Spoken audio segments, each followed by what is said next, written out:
warahmatullahi wabarakatuh. Perkenalkan, kami dari kelompok 1, subkelompok 2, Angkatan Bekasi 1 dengan anggota Dia Dwi Afifah, Yohana Safetri, Rosalina Damayanti, Anissa Filzah Devanti, dan Andika Paramita Rindamsari.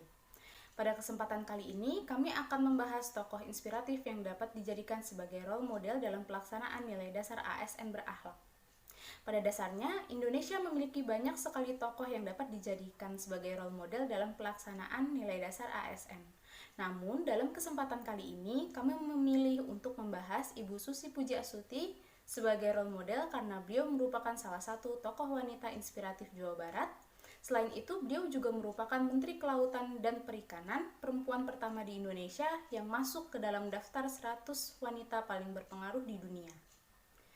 Dengan nama lengkap Susi Pujiastuti, beliau akrab dengan sapaan Ibu Susi. Beliau lahir di Pangandaran pada tanggal 15 Januari tahun 1965. Beliau pernah menjabat sebagai Menteri Kelautan dan Perikanan pada masa Kabinet Kerja tahun 2014 sampai 2019.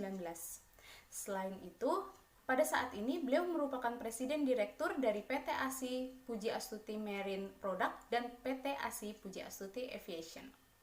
Berorientasi pelayanan. Ibu Susi Pujiastuti dapat menjadi panutan karena beliau mampu mengemban amanah sebagai Menteri Kelautan dan Perikanan.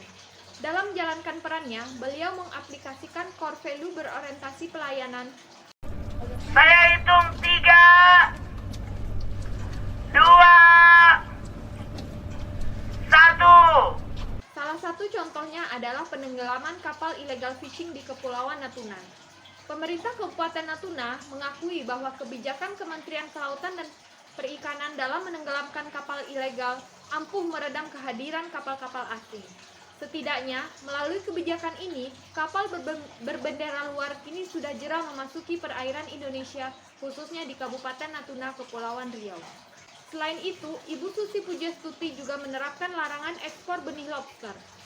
Menurut Susi, dengan adanya larangan ekspor benih tersebut membuat nelayan-nelayan menjadi kaya karena tangkapan lobster mereka bisa meningkat kembali. Poin accountable. Dalam meningkatkan akuntabilitas pada Kementerian Kelautan dan Perikanan, beliau menerapkan program susinisasi.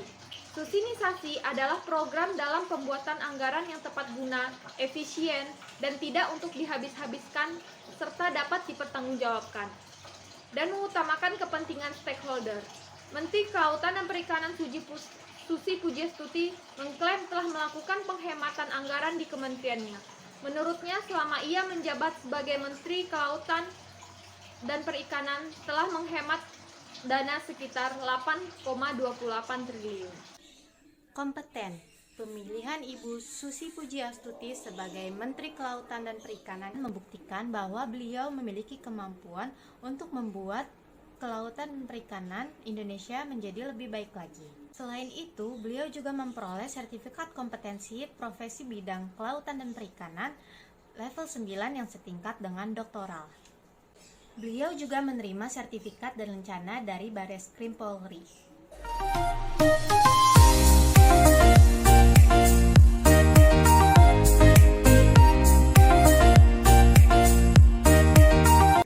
Harmonis. Ibu Susi Pujiastuti berinteraksi dengan masyarakat melalui media sosialnya. Hal ini beliau lakukan untuk membangun keharmonisan dengan masyarakat tanpa mengenal latar belakang dari masyarakat tersebut. Beliau dikagumi banyak orang karena beliau memiliki kepribadian dan kemampuan berkomunikasi yang baik. Beliau dikagumi banyak orang karena beliau memiliki kepribadian dan kemampuan berkomunikasi yang baik.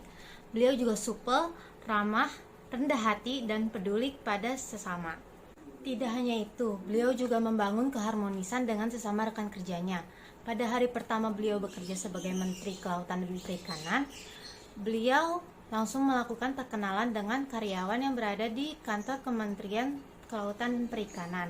Hal ini membuktikan bahwa beliau ingin membangun keharmonisan dengan sesama rekan kerjanya.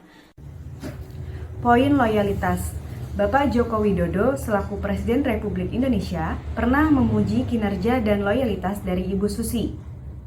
Pada kampanyenya di Semarang, Jawa Tengah, lagi-lagi Jokowi memuji Menteri Susi Pujiastuti atas kinerja dan loyalitasnya karena berani memperjuangkan Indonesia di tengah serangan berbagai pihak.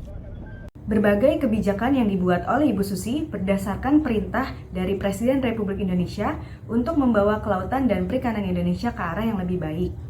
Poin adaptif, dalam masa kepemimpinannya, Ibu Susi memanfaatkan teknologi digital dalam mengawasi perikanan dan kelautan Indonesia untuk mendeteksi penangkapan ikan ilegal. Inovasinya disebut dengan Global Fishing Watch, sehingga pengawasan terhadap perikanan dan kelautan dapat dilakukan secara optimal. Menteri Kelautan dan Perikanan Susi Pujiastuti menandatangani nota kesepakatan kerjasama dengan Menteri BUMN Rini Sumarno. Tujuan kerjasama tersebut nantinya untuk mengoptimalkan dukungan pengembangan dan pemanfaatan fasilitas pemerintah di sektor kelautan dan perikanan guna kesejahteraan masyarakat, khususnya terhadap pembangunan di lokasi sentra kelautan dan perikanan terpadu. Selain itu, pada tahun 2017, Ibu Susi Pujiastuti bersama dengan Penasehat Khusus Perdana Menteri Jepang, Hiroto Izumi, menyatakan komitmen Indonesia dan Jepang untuk memperkuat kemitraan strategis berdasarkan kerjasama yang saling menguntungkan dan bersahabat. Kerjasama ini akan dilakukan dalam rangka memastikan pembangunan di bidang perikanan dan juga keamanan laut, termasuk free navigation di wilayah laut Indonesia.